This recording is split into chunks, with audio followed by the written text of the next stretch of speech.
वैशाख मास महात्म्य कथा अध्याय। हरे कृष्णा, राधे राधे दोस्तों। आप सभी का दिन शुभ और मंगलमय हो। इसी शुभ मंगल कामना के साथ आज के वीडियो का शुभारंभ करते हैं।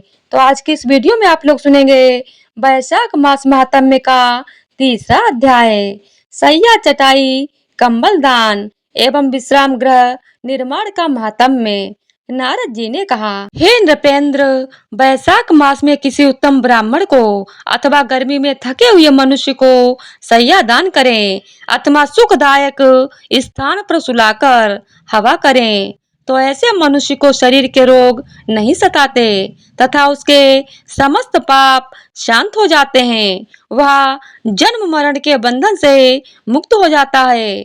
उसके कुल में कई पीढ़ी तक कोई पापी नहीं होता। ऐसा मनुष्य 7 बार जन्म लेकर भी सदैव सुखी रहता तथा अपने कुटुंब सहित मुक्ति पाता है। वैशाख मास में आसन, चटाई, कंबल आदि का दान करना भी अति उत्तम है। उस पर बैठने और सोने वाला सुख प्राप्त करता है। तो उस पुण्य के फल से दान करने वाला भी अकाल मृत्यु से छूटकर दीर्घ जीवी होता तथा मुक्ति पाता है। जो मनुष्य गर्मी के कारण दुखी ब्राह्मण को पतले वस्त्र दान करता है वह चिरंजीवी होता है। कपूर शरीर की गर्मी शांत करने वाला है, अतः उसका दान करने से भी परम गति प्राप्ति होती है। जो मनुष्य ब्राह्मण को फूल और कुमकुम का दान करते हैं वे समस्त पृथ्वी के राजा बनते हैं। ऐसा मनुष्य पुत्र पौत्रों से युक्त हो अंत में मुक्ति पाता है। चंदन तथा हल्दी का दान त्वचा के दुख दूर करता है।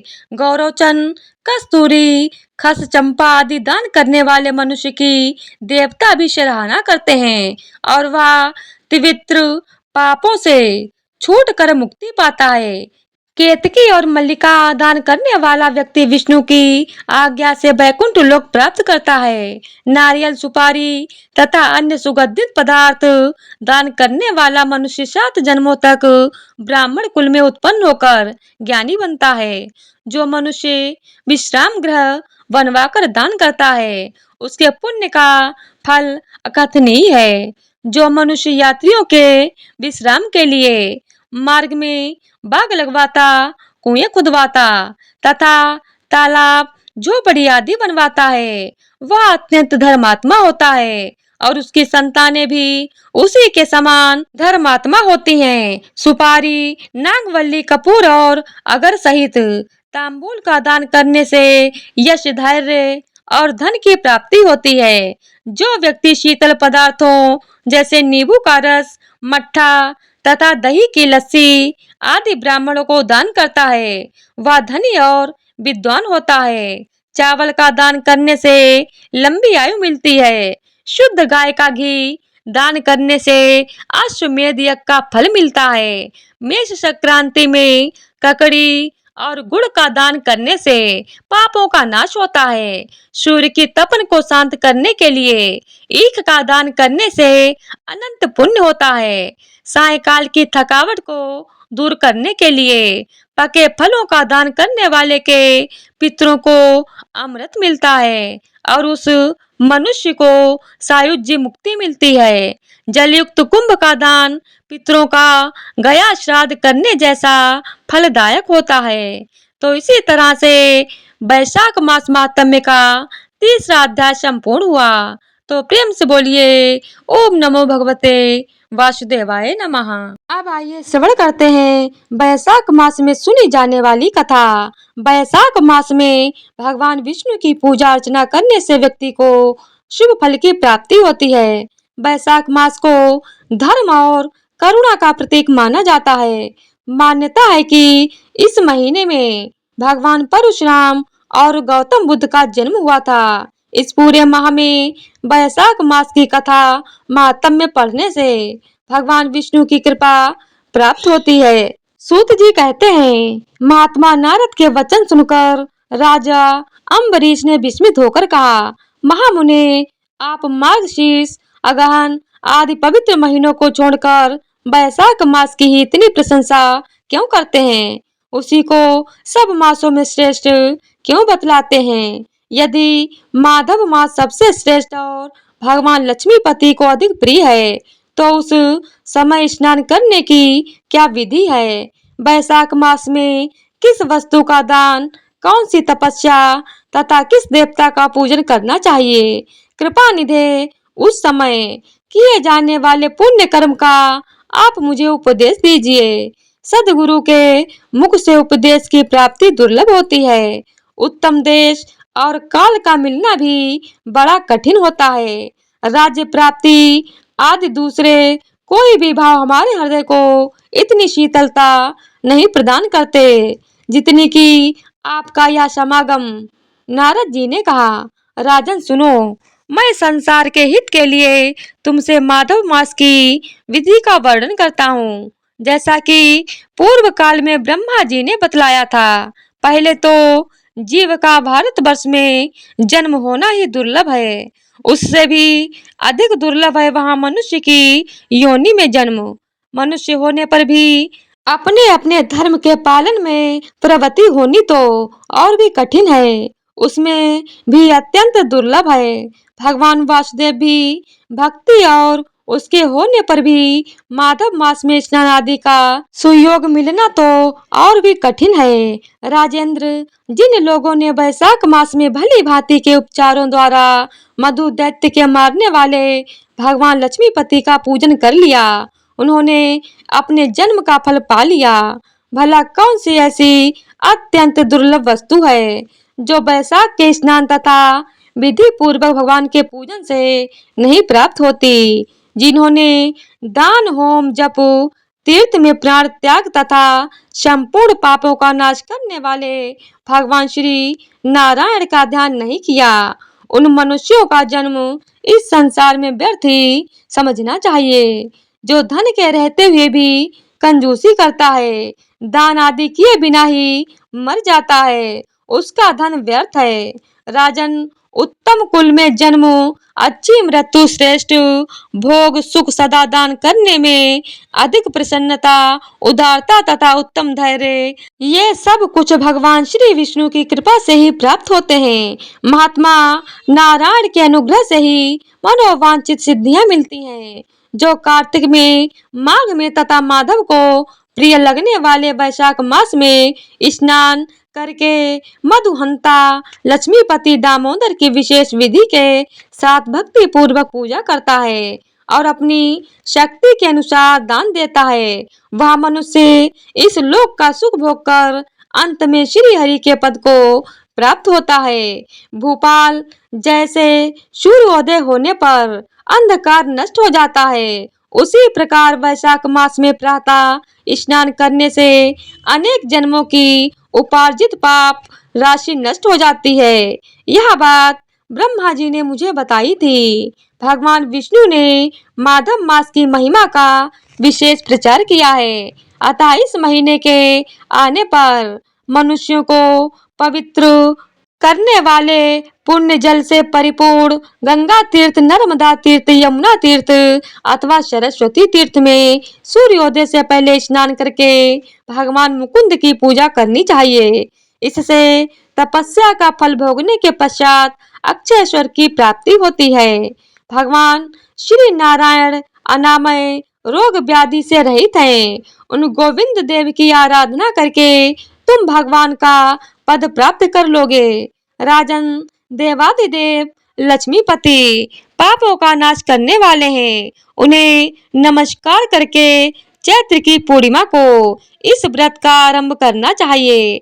व्रत लेने वाला पुरुष यमनियों का पालन करे, शक्ति के अनुसार कुछ दान दे, हविष्यास्त्र भोजन करे, भूमि पर सोए, ब्रह्मचर्य व्रत में दृढ़ता पूर्वक स्थित रहे तथा हृदय में भगवान श्री नारायण का ध्यान करते हुए प्रक्षु आदि तपस्याओं के द्वारा शरीर को सुखाए।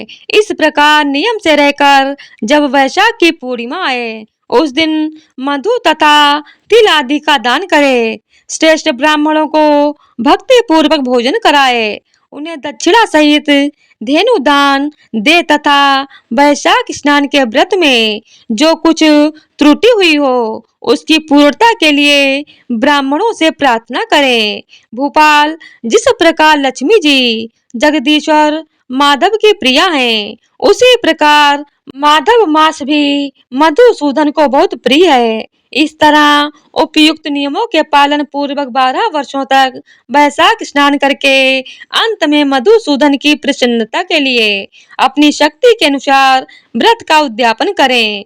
अम्बरीश, पूर्व काल में ब्रह्मा जी के मुख से मैंने जो कुछ सुना था वह सब वैशाख मास का महात्म्य तुम्हें बता दिया।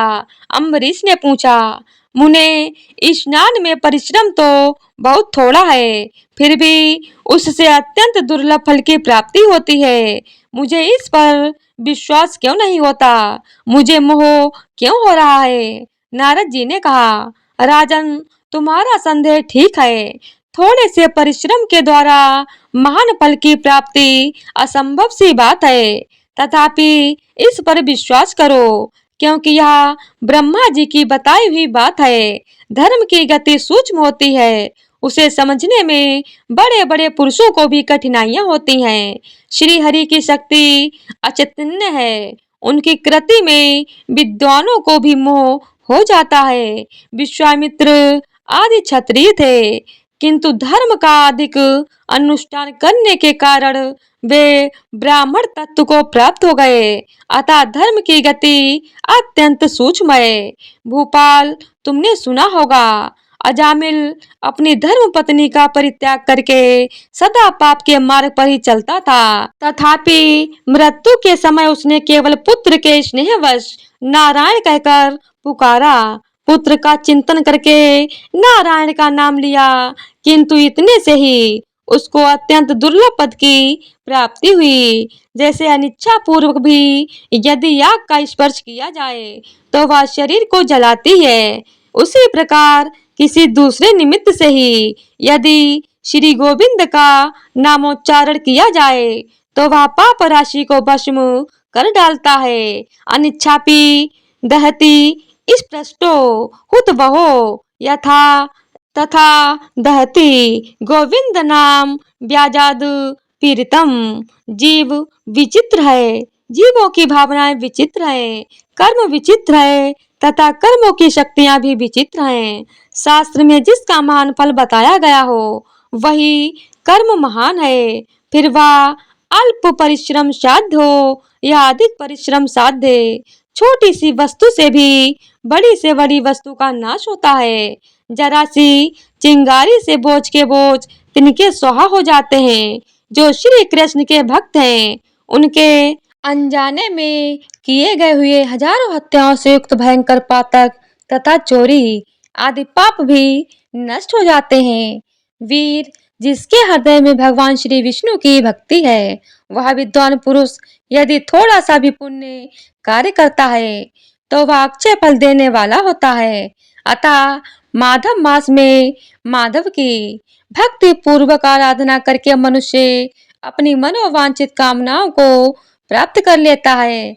इस विषय में संदेह नहीं करना चाहिए। शास्त्रोक्त विधि से किया जाने वाला छोटे से छोटे कर्म क्यों ना हो, उसके द्वारा बड़े से बड़े पाप का भी क्षय हो जाता है तथा उत्तम कर्म की वृद्धि होने लगती है। राजन, भाव तथा भक्ति दोनों की अधिकता से फल में अधिकता होती है। धर्म की गति सूक्ष्म है, वह कई प्रकार से जानी जाती है।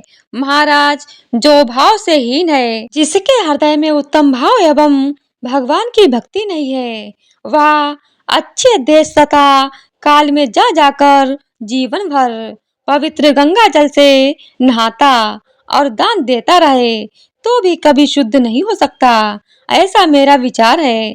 अतः अपने हृदय कमल में शुद्ध भाव की स्थापना करके वैशाख मास में प्रातः स्नान करने वाला जो विशुद्ध चित्त पुरुष भक्ति पूर्वक भगवान लक्ष्मीपति की पूजा करता है, उसके पुण्य का वर्णन करने की शक्ति मुझ में नहीं है। अतः भूपाल, तुम वैशाख मास के फल के विषय में विश्वास करो। छोटा सा छोटा सा शुभ कर्म भी सैकड़ों पाप कर्मों का नाश करने वाला होता है। जैसे हरि नाम के भय से राशि राशि पाप नष्ट हो जाते हैं, उसी प्रकार सूर्य के मेष राशि पर स्थित होने के समय प्रातः स्नान करने से तथा तीर्थ में भगवान की स्तुति करने से भी समस्त पापों का नाश हो जाता है। जिस प्रकार गरुड़ के तेज से सांप भाग जाते हैं, उसी प्रकार प्रातः काल वैशाख स्नान करने से पाप पलायन कर जाते हैं। यह निश्चित बात है। जो मनुष्य मेष राशि के सूर्य में गंगा या नर्मदा के जल में नहाकर एक दो या तीनों समय भक्ति भाव के साथ पाप पाप प्रशमन नामक स्तोत्र का पाठ करता है, वह सब पापों से मुक्त होकर परम पद को प्राप्त करता है।